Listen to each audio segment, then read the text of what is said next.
Probably it's best that I read the decision so that you could know it. Okay, so here is the decision. The dismissal, if ever, of the criminal case against John Amores will not prevent the PBA from penalizing him under PBA rules and standards. It is clear in the UPC that, these are written in the UPC, the player shall at all times conduct himself in accordance with the standards of good citizenship, good moral character, and good sportsmanship. The player shall not do anything which is detrimental to the best interest of the club and the PBA.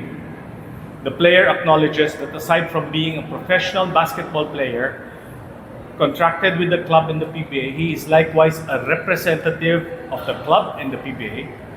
He further acknowledges that he is a public figure whose actions off the court can influence the public, the fans, and especially the youth. He further undertakes to carry himself in public, including his posts in social media, in a proper and respectful manner, in good demeanor, and worthy of emulation from the public. Quarreling with other players in pickup game, engaging in a challenge to fight, chasing after his protagonist with a handgun, and then shooting his gun are not consistent with the standard of behavior and image that the PBA wishes to project to its fans, particularly to its young followers. The potential for young people to see Amores' conduct as acceptable is disturbing, and this the PBA will not permit.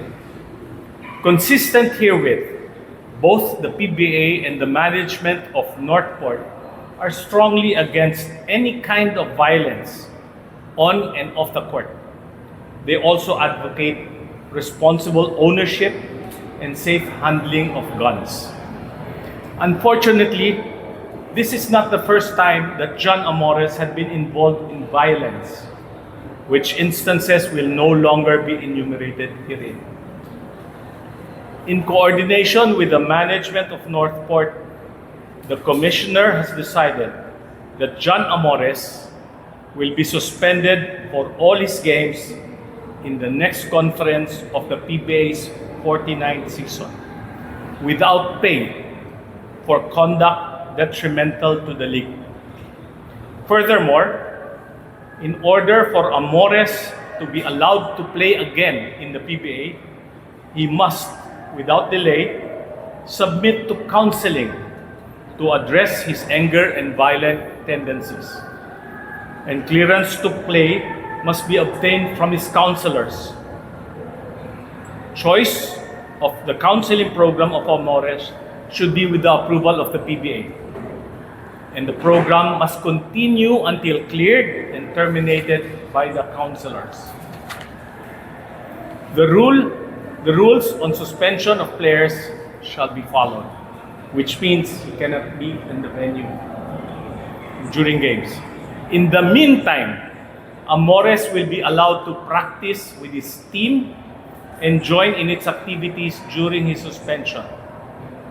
Isolating him from his normal environment will not be helpful and healthy for his rehabilitation. He must learn to deal with these issues under as normal circumstances as possible. It is under these normal settings, including the challenges and stress they create, where he can fully exercise tolerance and restraint. In any case, he will be subjected to stiffer penalties and restrictions should his violent tendencies erupt during team activities. With this decision, his indefinite suspension is lifted, subject to the above terms of the decision. To be clear, Amores will continue to receive his salary and other emoluments, less the salary of the games where he is suspended. That's the decision. If you have questions, we're ready to answer those questions. I am here because I was part of the deliberations done with on this case.